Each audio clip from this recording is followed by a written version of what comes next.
KFAN.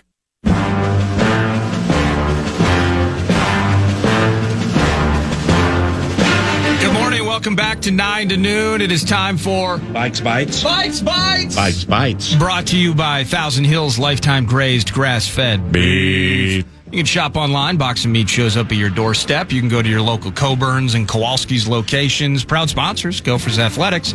And they're Clearwater, Minnesota-based company. So thank you, Thousand Hills. Thank you to the Minnesota Vikings. 4-7 team. 8-3 Seahawks getting after it at Lumen Field Sunday afternoon. But I do want to look back before I look forward. Matt Daniels, we were talking about it yesterday. We get KO at 11 o'clock, which was always good. And then maybe we can check in with Flores on the presser side of things at TCO on Tuesdays. We didn't get to hear from Matt Daniels, so I found a couple of interesting bits I'd like to play. First, Matt Daniels talking about the Miles Price muff on Sunday at Lambeau. Bad bounce of the ball, but Miles has to really protect himself along with protecting his teammates and just get out of the way. He can easily just run that gunner off to the sideline because his responsibility was just to front the returner up in that instance. And Miles just has to have better awareness of where the ball hit at. And obviously it did kind of take an awkward bounce for us there, but we just have to remove ourselves out of that in that situation. Amen. In general, just out of harm's way from being able for that ball to really kind of hit us in that situation right there. And I totally get it. Miles had good intent of really just trying to hit that gunner. Again, it's a divisional game. You're trying to save every blade of grass that you can and hope that by hitting that gunner, you prevent him from being able to down the football if it does end up kind of taking a good bounce for them. And so it was good intent, but just a mental error on his end. He just has to get out of the way along. Yeah, good intent, but a mental error on his part. That's kind of how we have framed that up in our head. Frustrating thing about a 4-win team, there's a lot of things to talk about. Of course, QB may be atop the heap of to-do or to-change related items, but special teams, just kind of in some moments, disorganized. Here he is talking about was it 12 men? Was it 11 men? What happened there with Ivan Pace and the timeout? Yeah, so there was just a miscommunication up in the press box. So we have a coach up in the box that's responsible for counting numbers. We asked that we have 11. They communicated that we had 12. And yeah, so we counted again. He said, yeah, we have 12. And so as a result, usually what happens is Ivan is actually the one responsible for counting. And if he ever feels like there is 12 people on the field, or if he counts 12 people, he is the one that runs off the field. And so Ivan wasn't really run off the field, but we were saying that it was 12 on, so there was just a little confusion there. And you rather just go and call a timeout there rather than it resulted in the penalty. You got 12 people on the field, which ended up being a first down. So it was just a miscommunication from a coaching standpoint. That's all that was. Can you repeat the part of this stuff where you said all about the things? So that was a lot. Well, I really like Matt Daniels. However, if you watch the video back on that and you listen to that as you just heard it, you can catch it on the YouTube, Vikings.com. He was kind of embarrassed by the whole thing. Like it just felt like kind of like a moment where, I mean, we compensate a guy to count whether it's 11 or 12. Yeah. He miscounted. Yeah. And then I got the cat on the field. That's his job is to count. Yeah. And we miscounted. Yeah. But he wasn't running off. So then I think we told him to run off. But there was 11 the whole time. Now somebody has to tell the coach that there's 12. Even though there's 11. So now he's running down the field to call a timeout. Wow. Just the discombobulation of things in moments like that. It's happening too often, you could say, for our favorite football team. Well, the penalty, or excuse me, the muff, I guess. I don't like calling it a muff, Ponce. It's not really a muff. Yeah, it's not. It's like a glanced off Price. Yeah. But I'm glad Matt laid that out the way he did because I had a conversation Monday after the show with somebody who knows more about football than us and had heard or seen on social media the call of the highlight. And I'm like, what are you doing? I mean, just get away from it. Yeah. And somebody respectfully disagreed with me and said, well, when they started with, you do know. All right, well, that has a little, all right. Here's the reality to it. Yeah, sit down, get a pen and a pad, and I'm going to inform you. But they contacted me, so I respectfully listened. And then I said, okay, I mean, I can understand that. However, for me, and it doesn't mean it's right, there is nothing that separates whether the thing stops at the 5 or the 4 or the 1. Okay? Right. If you start at the 1, that sucks. If you start at the 5, that ain't great. It ain't the 1. I understand it. And I get the pick off the gunner bit. However, what I can tell you is an oblong object taking an obtuse bounce is en vogue. Yeah. And that's why it's shaped that way. Yeah. And what I can tell you is 10 of 10 bad is when it hits your guy and the other team gets it at the 5 in a 1-score game where you're having trouble scoring, where my favorite team's having trouble scoring. Yeah. And then O'Connell with his press conference, I think later that day it was the day before. And I was kind of playing off that where he's like, at paraphrasing, we brought this up yesterday with X's and O's. The way things currently are constructed, our margin for error is razor thin. Yeah. And Daniels even said our margin for error is none with this unit. Right. So if it's razor thin or none with 1/3 of the bit, then that means scatter. As Bursich said, you just got to run as far away from it as you can. Yeah. So that was my take on it. Is that okay? I mean, yes, I know that we're talking about 12 feet here from the 5 to the 1. Yes, it does make a difference, but you know what makes a giant difference? Giving them the ball at the 5. They score, make it a 2-score game, and your margin for error is razor thin, specifically offensively. So then we fast forward to Monday night. And there was a Carolina Panthers punt that bounced at about the 7. And Jawan Jennings was, I think it was Jennings. Somebody was flying down for the Niners, and the Panthers guy ran away from it and just let it bounce, go into the end zone, which it didn't. And he ran to take on, I think, Jennings or somebody for the Niners.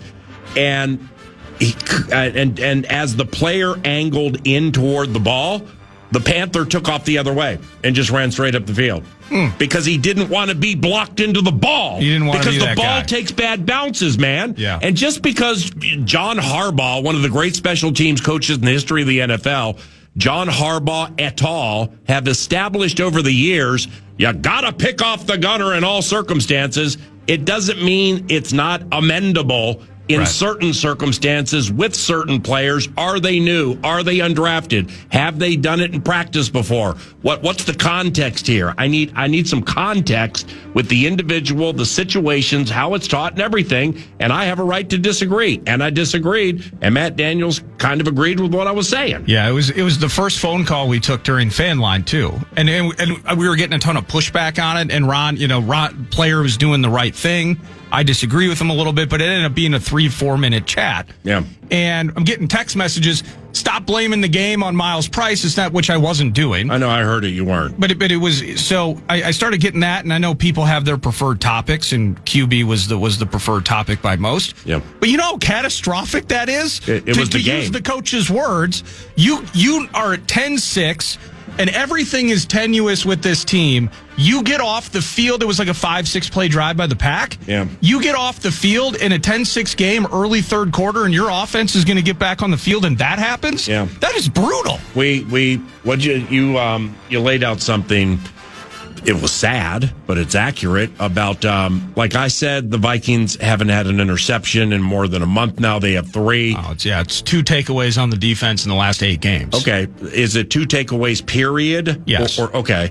Well, I'm really, really rooting for the special teams to cause a turnover in this game. Let's go. And recover it. I mean, Yes, we're always rooting for Miles Price to get to the end zone on a punt for the first time since 2016.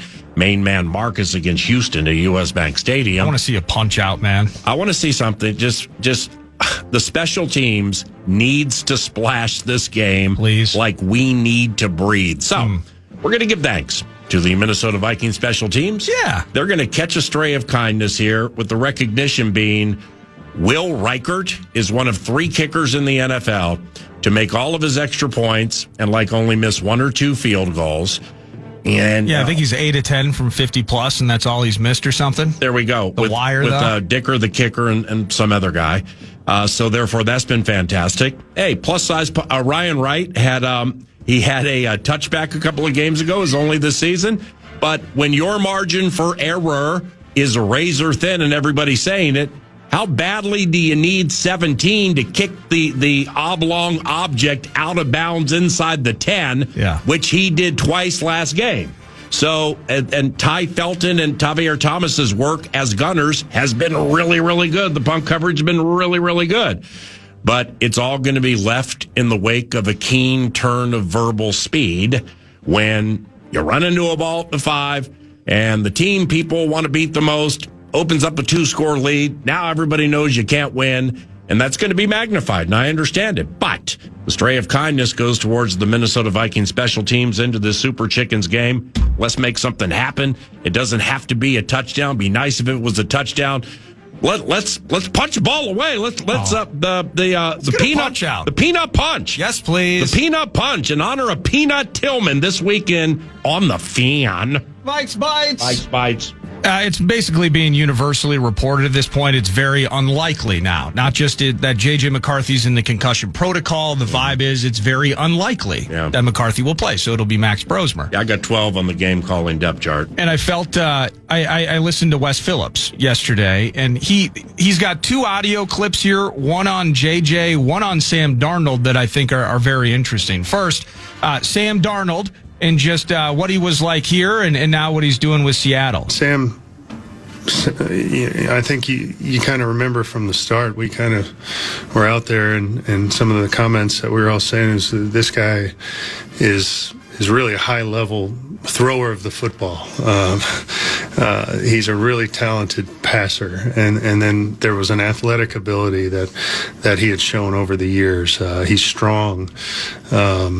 And I think he just needed the right place, the right fit, the right opportunity. And I think, sometimes players aren't the player that they end up being. It's not a knock on the Jets when he first went in the league. I don't know that he was that player then.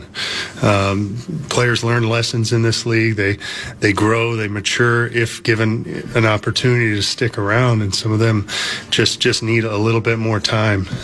So that's Wes Phillips talking to the athletic ability, terrific passer of the football. We got the full-time package handler, dear friend of mine, Lonnie Anderson, in studio, taking in the show for the first time. And, I mean, here, we'll just hit some stuff for you, okay? Yeah, okay. This show is not. Welcome back to the show. Might make you a potty mouth. What you just said is one of the most infatuated with the button bar. I've ever heard. This is a Everyone beautiful in this room thing. Anyway, I'm sorry. Dumber. Well, if you got to think about it, he spent his career trying to find like obscure side doors of office buildings and things. But he's an all-access type of guy. Package handler's going to try and figure out the button bar when he gets a chance to come in studio. Got Archie trying to bite on his favorite ankle bone. Oh my goodness! He sees the button bar, and it's like audio manna from button bardom. So you hear Wes Phillips talking about Sam Darnold, the athleticism, elite passer of the ball. Needed right place, right opportunity, maybe not the player he was when he was drafted by the Jets. And I find that interesting then, as I believe it was a question before, actually. He was offering some thoughts on how the team or what the team can do in terms of managing J.J. McCarthy's perspective here in 2025 with how things have gone. Yeah, I mean, we'll do what we can to help him through that, but a lot of just being a professional athlete is being able to handle the ups and downs and being mentally tough and being able to block out and not look at the outside comments, the social media, all the stuff. I mean, that's something I'm very conscious of as a coach. I mean, there's just going to be a lot of opinions out there, a lot of negativity, especially when you're not winning as many games as you'd like. So you got to put all that out of your head and focus on really what you can control, and that's going to work and improving at your craft or becoming a better coach day in and day out. All those things that you can control, that you have a direct impact on. And if you can do that, then over time, smart people who work hard and have talent are going to get better over time. So I believe that, and I think that's where JJ, the path that he's on. That is a 10 of 10, A+ Vike Bite. Every single thing he said is so accurate, analogous to this day and age, a low-key, passive-aggressive, hey, I hope a certain somebody hears this when I'm saying it. Oh, yeah. That was terrific. Well done, Wes. Vikes Bites, and it's you don't. I mean, I can't say that you don't hear that often, but certainly by all accounts, I think passive aggressive is the right way to put it. But in some ways, from at least a presser perspective, pretty forthright. Like talking about like the mentality of the kid QB. Is he putting this franchise on his shoulders? How much is he potentially listening to the outside noise? Manufactured in the IMG factory, title-winning kid at Michigan, and now he's here and he's facing the first adversity maybe of his football playing life. From everybody, everywhere, every minute of the day. And how does he turn it off? Does he potentially, well, I shouldn't even say potentially based on the audio I just heard, maybe that needs to be turned off. Right. That needs to be altered. Right. And so the ability to potentially, sadly via concussion, the ability to kind of maybe chill and turn that off even for a week and watch Max Brosmer do his thing, I think that could be a positive. The answer, I believe, is somewhere in the middle. And maybe I'm too far, as a father of a 22-year-old, and Nordo being a father also. Parents out there, maybe I'm too far on one side, like 22-year-olds who are light on negative life experiences with stuff like this. Yeah. Well, they get a chance to, it's not bad to step off to the side for a second, clear your mind, reorganize your protocol and your procedures and how you want to go about things. Okay, so maybe I'm too far on that side. But the other side is, suck it up, Sally. Rub some dirt on it. Be tough. You're making a lot of money. To whom much is given, much is expected. You're weak. Get out there and you're letting down the locker room. That's awful. So the answer is somewhere in the middle. Right. And I think the common thread answer just involves one word: maturity. Yeah. Maturation. Experience. And it is kid specific. I'll be honest. And the reason I've been saying if he's healthy enough to play, he needs to get every rep. I am closer to the suck it up side than I am to the kick gloves, and we just need to work our way through this because, and it's not about money he makes or anything like that. This is his professional opportunity. And what has happened around this franchise, he has to mentally figure out how to manage that stress and the opportunity matched with the growing pains associated with it. Agreed. I am more on the suck it up side than I am on the other end of the spectrum. Yeah. But whatever, whether it's the team, I think a lot of this is on him as an adult. I'm also not ready, of course, to say through 6 games, well, this kid can't play. Yeah. And just assume that if he's going to figure it out, he's got to go to another team. We're absolutely done with him. When he clears the protocol, he's got to be back on the field. That's how I look at it. But I do have an empathy and a respect that the mental burdens are clear and potentially impacting what we're seeing. And I don't have an answer with it. Simply because despite knowing the guy quite well and knowing the situation, what I think is pretty well, there's so much more with something like this that people see, people endure, that he's not playing. If he doesn't play, it's because of a concussion. And when he has the next opportunity to play, I would fully expect him to play.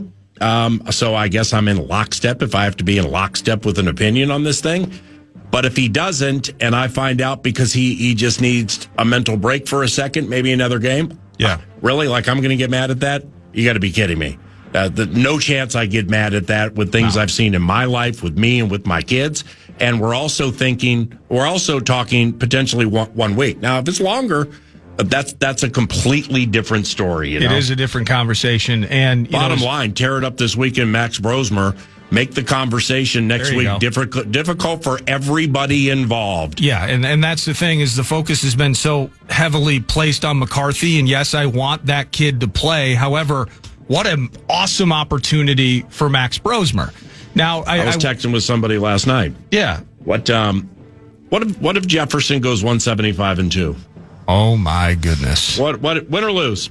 Yeah, but what if Jefferson is 175-2? It's simultaneously what makes this thing fun, what we do, and then also makes you go insane. The week-to-week reaction from even, a McCarthy who was okay, but not game-changingly amazing in the Ford Field game, but you won. Mm-hmm. He's NFC Player of the Week after the Bears game week 1, and then we see what we saw in the Falcons game. The reaction's crazy. But of course, and that's what makes us and a fan, and what makes us fans is it's age old.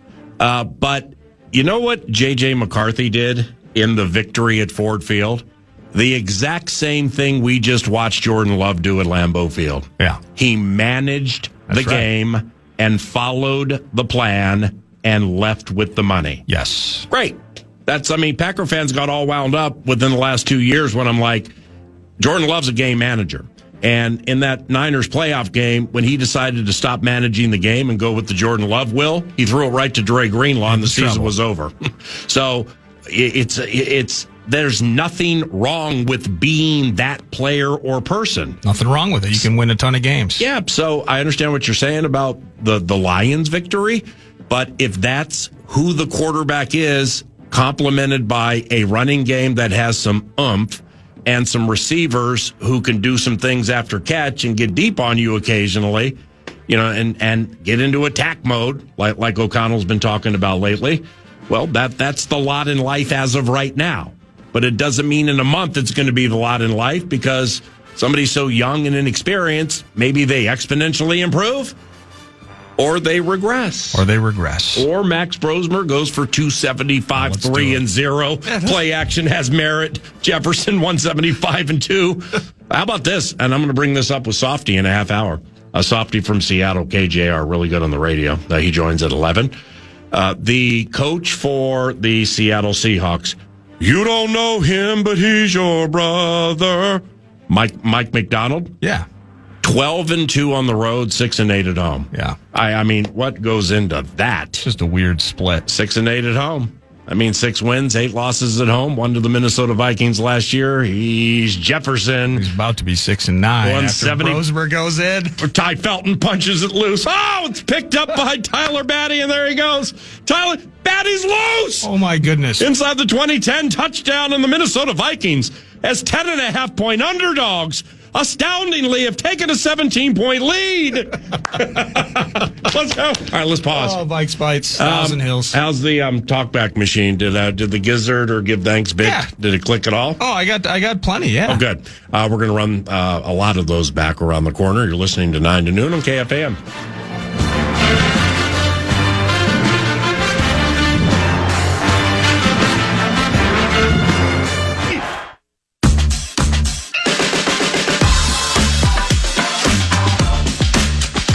Now we're going to fire these talkbacks off for a little while. As we mentioned earlier, we are looking to give thanks and or hear why gizzards are delivered.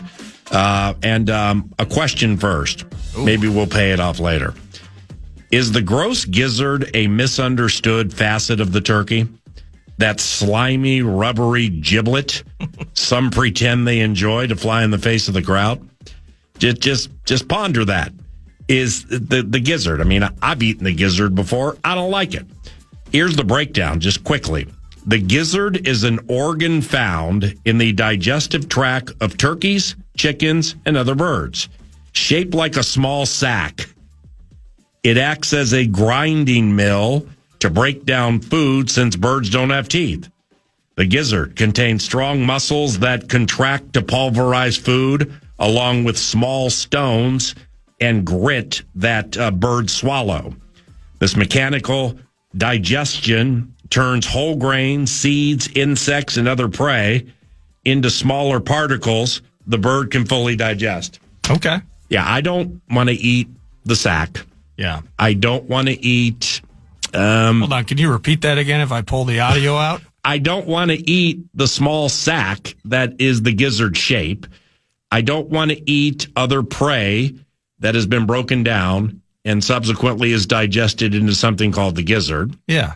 During processing, the gizzard is removed with other organs like the heart and liver and grouped together as giblets. Right. So that's the gizzard with its gross, slimy, rubbery texture. Well, I think at one point in time, people, everything but the bones, right? I mean, you didn't want to waste anything inside that bird. Mm-hmm. But now, we can. And I'm not negative on liver, like liver and onions. I mean, some people are super negative on liver. I mean, it's not like that. And what's the Braunschweiger or whatever it's called? The oh yeah, isn't that just liverwurst? No, liverwurst. Thank you. Yeah. Yeah, or sardines. Some unique items that people generally don't eat. Well, now we're getting into some humble beginnings stuff here. Well, I know. I mean, yeah, we can talk about Malt-O-Meal and. I mean, why things. did I eat Pop-Tarts that were cold all of my life? Because we didn't have a toaster. So therefore, I like to chew the crust off the outside, save the frosting part with like the strawberry inside, and then the crust part at one point in my life was the meal. And the other part of it was the dessert. Yeah. And that's the end of the story. I ate a certain way growing up that has me eating every meal now like it's my last meal. Like when I cut loose occasionally with like, okay, well, for that person, Spam is fine dining. Well, I get a scowl from the con. Yeah. Why? Because back in Fancato days, Spam was fine dining right out of the can. Are you kidding me? Stop knocking Spam. Oh, I absolutely love Spam. Man, I used to fry bologna a lot. Yeah, it's delicious. Fried bologna's the bomb. Do you have the little pimento, like the pimento loaf? Do you ever do that? No, but I do now. I will now. It's terrific. So y'all can have the gizzard and the slimy, rubbery texture and the whole gross thing. That's great. But we're going to, the negative side of the talkback equation is giving of the gizzard. Yes, indeed. Or giving of the thanks, and here they are. Hey, good morning, PA. Good morning, everybody. I just want to take this moment to give thanks. I don't know if I should thank Chris Finch. I don't know if I should thank God himself, but I am thankful for Naz Reid. I repeat, Naz Reid. He is a weapon. He is the pride of Minnesota. And I swear, I'll get that Naz Reid tattoo. My man, well done. Thanks for getting the bit. Thanks for sharing the positivity. And if you're giving the gizzard to somebody or something, that's fine too. It's a radio show, man. You know, we're not, hopefully nobody takes things too personally. I know we certainly don't. What's next? Hey, PA, Nordo. Unfortunately, I got a gross gizzard for y'all. Every team in this state, except for the Wild, are on a rough patch. Vikings, yeah, we've talked about that enough. Timberwolves, 2 terrible losses, and it isn't going to be easy tonight. Same. We're going to get whooped by the Thunder, unfortunately. Whoa. The Frost lost their home opener. The Loons lost in the playoffs. And, yeah, the Twins are going to suck next year. Sorry. Happy Thanksgiving. and PJ's squad couldn't hit field goals and gave up 500 some odd yards of offense to a team that ain't got a great offense. Oh. This is Gizzard Radio at Giving the Gizzard Radio at givingthegizzard.biz. More love for the Wolves. Hey, PA. Hey, guys. Jack from St. Louis Park here. I was just thinking what I'm thankful for, and I got to give a big shout-out to my guy, Joe Ingles. I'd say he's really the heartbeat of the Wolves. Everybody says Anthony Edwards, but you'll never see a guy on the bench hyping up everybody else more than Joe Ingles. I just wanted to shout him out. Thanks, guys. God bless. God bless you, too. Thank you for the piece of kindness the day in front of Thanksgiving. A stray of kindness. Well, Jack was the Naz Reid guy, too. I don't look at the names until I just looked at it now. Wait, my man came in twice? I think he came in twice. The first is, since we're the only show that plays talkbacks, of the core 4, that's the first time we've doubled up on a talkback. Congratulations, yes. Jack. It's your lucky day. How about this?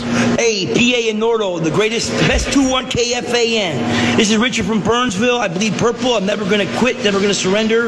I think J.J. McCarthy's still got a bright future. But tell me, why don't we do more quick plays, screens, slants, down and outs? We saw it in against Cleveland. I want to see the button hook, Wants to see the button hook. Yeah, there was no gizzard, plenty of button hook, no Thanksgiving. Appreciate you. Next. Yeah, let's try this one.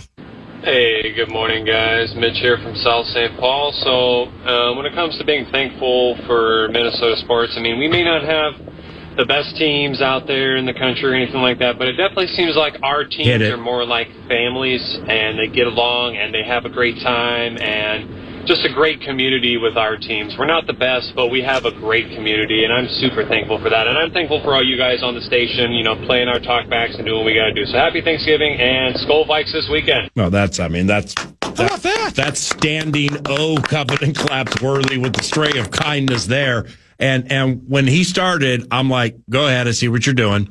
And he didn't do it. He did it in a roundabout way, but it plays into, yes, we no matter how rough of the patches things are with the pro sports teams or the core four, as 9 to noon, we'll call them. That would be NBA, NFL, MLB, NHL. Then you get to the most identifiable Division I programs. Ski-U-Mah football, Ski-U-Mah basketball, and in this part of the country, Ski-U-Mah hockey matters a lot.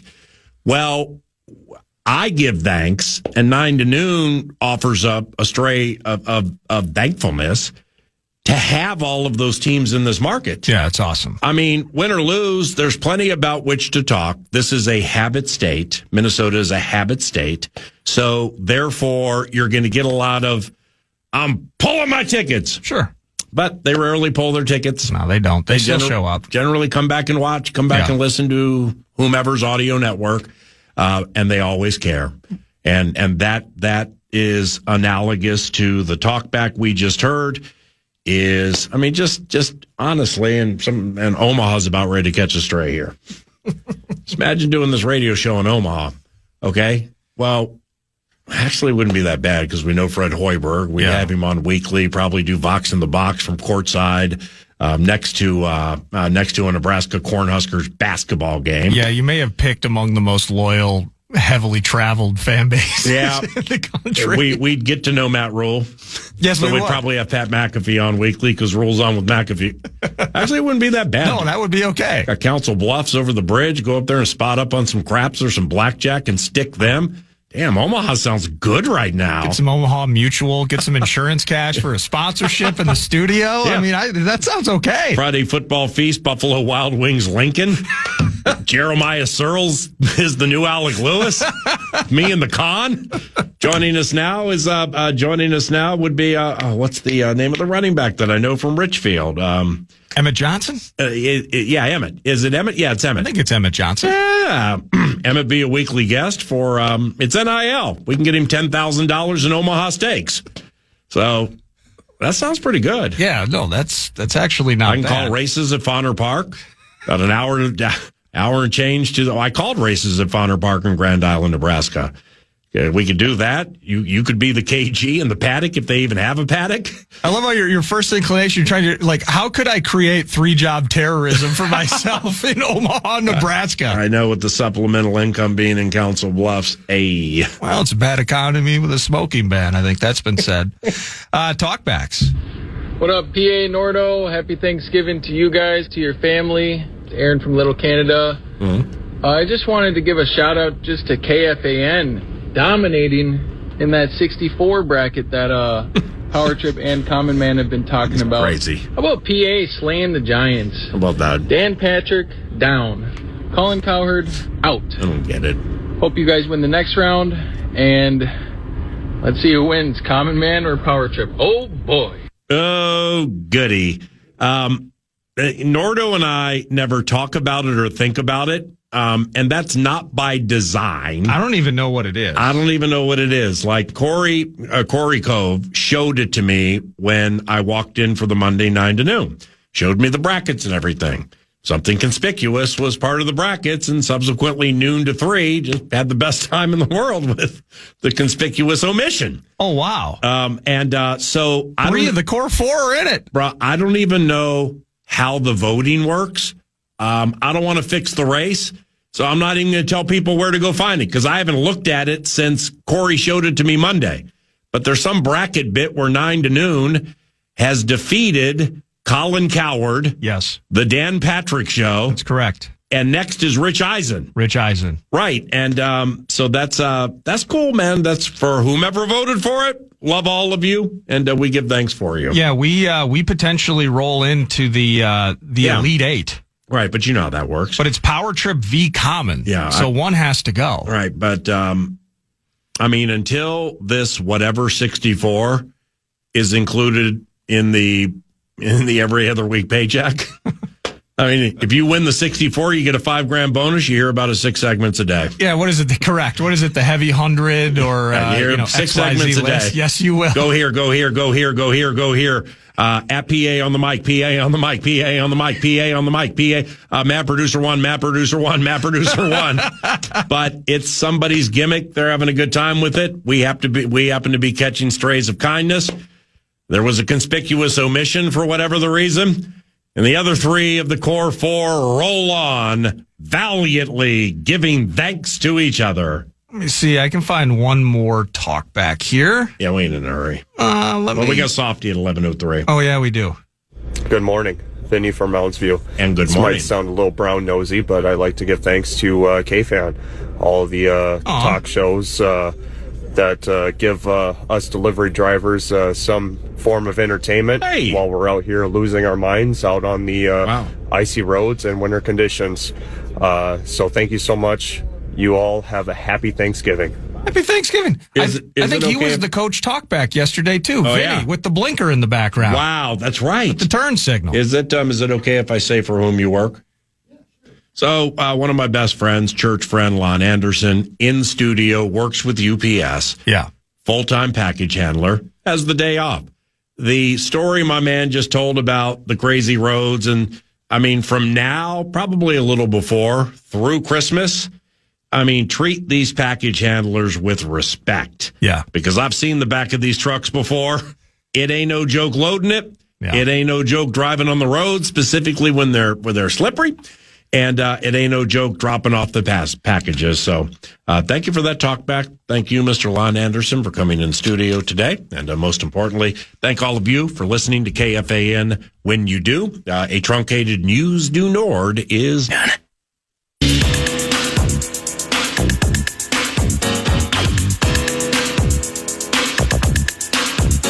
News du Nord brought to you by the casino at Canterbury Park, CanterburyPark.com. You got the 10K giveaway. Just a cool weekend. If you're going to hit the felt this weekend at Canterbury, whether it's the NFL Pro Pick'em Challenge, you can do that on a weekly basis. And Black Friday, just a couple days from now, if you're thinking to yourself, like, where should I get my Christmas tree this year?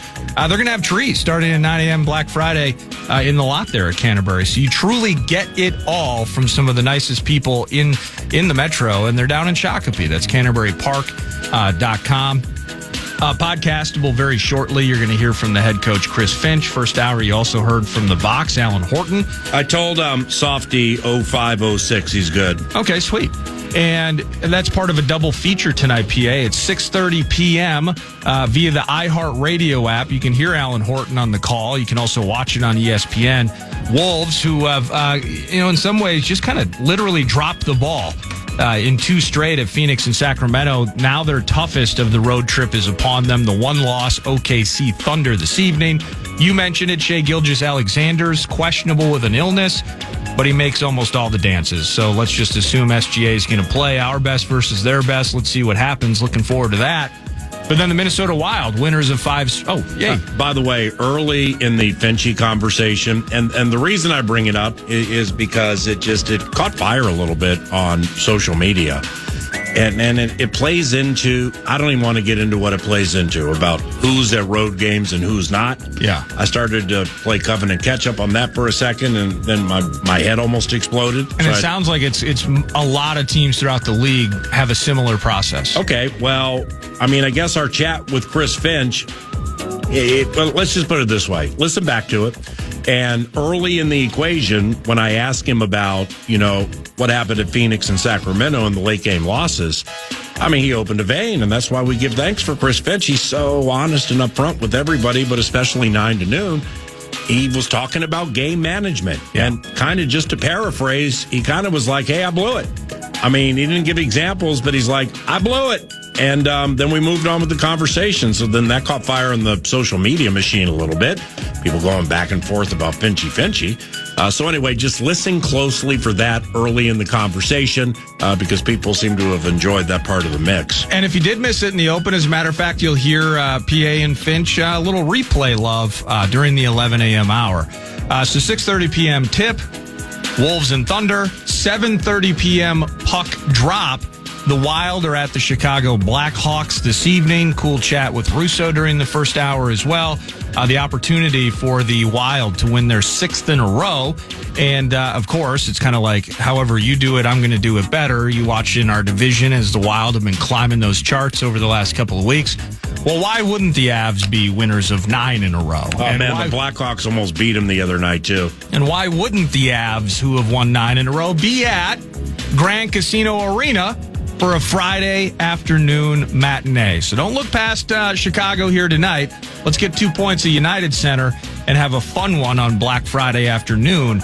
Wild and the Blackhawks, Wild and the Avs. Now, to the NFL tomorrow. So we are not live tomorrow. I'm putting together a couple of segments, putting an hour of some Viking-centric content together at 9. That Bjorgard piece plays, too, if you're interested. Absolutely, and you'll hear from some Vikings Entertainment Network-related content, but then it's a triple header on Thursday, PA. You're home for all sports, the fan. You'll hear Westwood One, I believe, radio of Packers and Lions. Lions at home. Good games. 2.5-point favorites. And then after the Kitties beat on the Pack, you're going to get the Chiefs finding their way to, they needed that victory to go to 6-5 over the Colts in OT versus the concept or the prospect of losing that game and going to 5-6. But they're going to go beat on Eberflus's bad defense in Dallas. They're 3.5-point favorites at Dallas in the Thursday afternoon. Yes. Dallas just beat Philadelphia. Yeah, that's fine. Okay, great. And the defensive coordinator catches the stray. Well, it's just... the defense may be the worst in the history of defenses, but I just kind of keep everybody stray free. When you beat the champions, you get a week. NFL has the 24-hour rule with wins or losses. For me, it's like a 5, 6, 7 day stray free rule.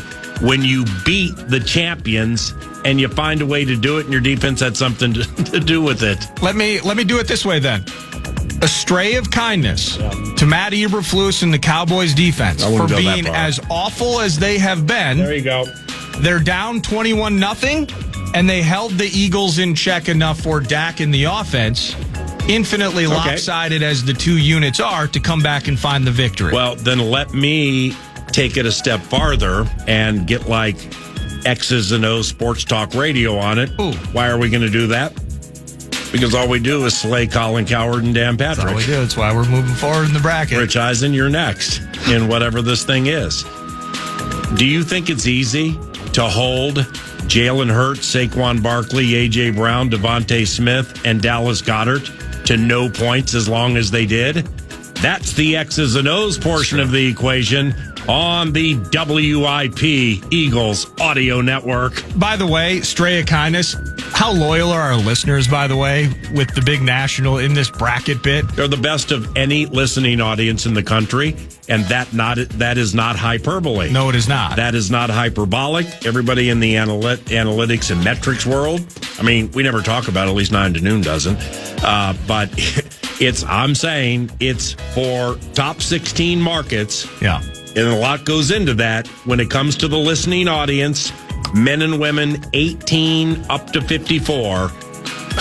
Honestly, the Covenant Collapse can go for 6 hours in standing ovation fashion. And Rube Nation is just mashing on our shows, the 3 of the 4. Yeah.